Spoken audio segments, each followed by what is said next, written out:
Hi, I'm Rebecca from Homemade Gifts Made Easy, and today I'm going to show you how to use our paper snowflake templates to make your own simple paper snowflake art.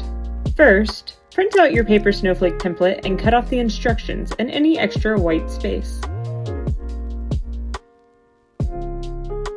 Next, crease along the long diagonal line, folding the sheet in half. Then, fold along the center line.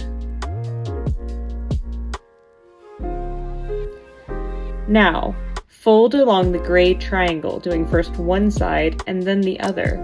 You should end up with a skinny triangle like this. Clip off the white tips. Now, cut out the gray part, leaving only the white part behind.